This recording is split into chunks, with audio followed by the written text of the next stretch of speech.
សម្រស់ទឹកធ្លាក់ឬជ្រៃវែងអាឡាយ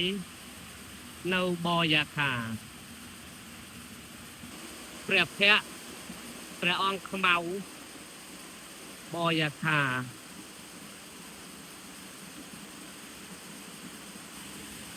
សម្រស់ជញ្ជាំងថ្មនៅពីក្រោយព្រះអង្គខ្មៅបយាខាធម្មជាតិនៅរដូវវស្សាខាងភាពស្រស់បំព្រងឲ្យទឹកធ្លាក់ឬជ្រៃវែងអាឡាយស្រស់ស្អាតដូចជាទេពនិមិត្តទីនេះជាសម្រស់ទឹកធ្លាក់ឬជ្រៃវែងអាឡាយដែលស្ថិតនៅសង្កាត់បយាខាខេត្តបៃលិននេះជាដើមជ្រៃដែលមានរឹងដោះទៅតាមទឹកធ្លាក់វែងអាឡាយដែលមាននៅក្នុងបទចម្រៀងឬជ្រៃបទចម្រៀងក៏លាន់បៃលិនហើយនេះជារូបព្រះអង្គខ្មៅដែលមានវត្តមាននៅក្នុងបទចម្រៀងក៏លាន់បៃលិន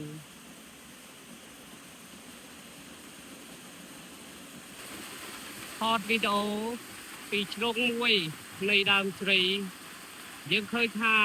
ទឹកធ្លាក់ដ៏ស្រស់ស្អាតនៅខេត្តបៃលិនកំពុងតែបង្អួតរៀងនៅកណ្ដាលព្រៃនៅក្នុងអាស្រមសង្ឃមណ្ឌលបរិស្ថានព្រៃសង្ឃវ័នដែលជាកន្លែងដាំឈើបង្កើតព្រៃក្នុងគម្រោងមួយលានដើមដែលមានការដឹកនាំដោយលោកគ្រូព្រះមេគុណខេត្តបៃលិនជួបនេះយើងថតពីក្រោមដើមជ្រៃឃើញថាសម្រស់ធម្មជាតិស្អាតទៅតាមធម្មជាតិនៃប្រឌិតជ្រុងនេះយើងថតទៅចូលតាមតរឹសជ្រៃឃើញទឹកធ្លាក់ដ៏ស្រស់ស្អាត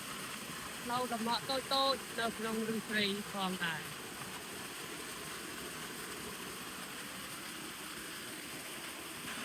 ខ្សែទឹកធ្លាក់ចុះ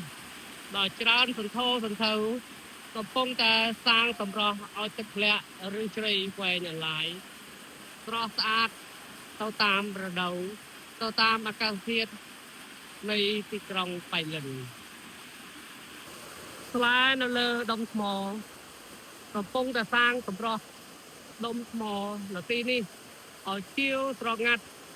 ទៅដូចធ្វើឲ្យដូចទៅនឹងធម្មជាតិដែលកំពុងរចនាទីនេះឲ្យស្រស់បំព្រងផងដែរ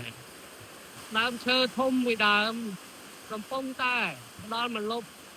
ដ៏ត្រជាក់ឲ្យទឹកធ្លាក់កាន់តែមានសម្រស់ទឹកធ្លាក់ដែលធ្លាក់មកពីលើដ៏មហិមាចែករំលែកទៅតាមជង្លកថ្មតូចៗបង្កើតជាសម្រស់ទឹកធ្លាក់ដ៏ស្រស់បំព្រងនៃប្រទេសកម្ពុជានៅខាងក្រោមក៏មានដើមជ្រៃមួយដើមទៀតកំពុងតែឈរផ្ដល់សម្រស់ឲ្យធម្មជាតិនៃទឹកធ្លាក់របស់យើងផងដែរហើយកន្លែងនេះក៏មានឫសជ្រៃដ៏ស្រស់បំព្រងដែលធ្លាក់ចុះទៅតាមទន្លកទឹកតូចៗនៃទឹកធ្លាក់អូអែមសង្ឃមណ្ឌលបរិស្ថានព្រៃសង្ឃវ័ននៅខាងឆ្វេងដៃក៏មានវល្លិដ៏ធំកំពុងតែបង្អួតសម្រស់ជាព្រៃនៃទីនេះផងដែរហើយនេះជាឫសជ្រៃដែលធ្លាក់ទៅខាងក្រោមទៅតាមផ្លូវទឹក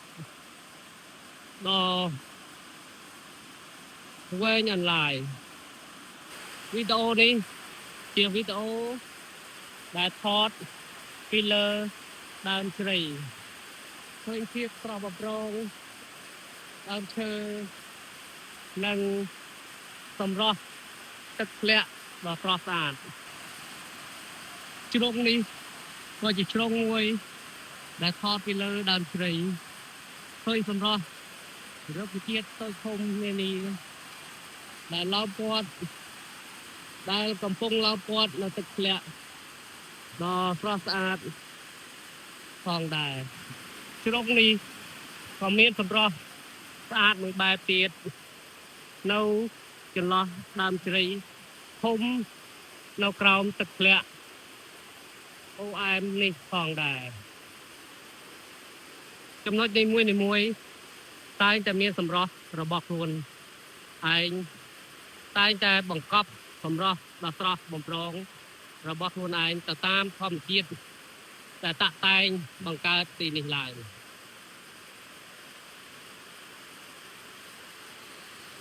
ហើយនេះជាផ្លូវទឹកធ្លាក់នៅជាន់ខាងក្រោមក៏ស្រស់ស្អាតមិនចាញ់ជាន់ខាងលើផងដែរជ្រុងនេះមានពន្លឺព្រះអាទិត្យចែងចាំងមកធ្វើឲ្យធម្មជាតិស្រស់បំព្រងប្រកបដោយពន្លឺនៃព្រះអាទិត្យហើយនេះជាសម្រស់ដើមជ្រៃដែលងាប់ហើយមានប្រភេទពូជឈើ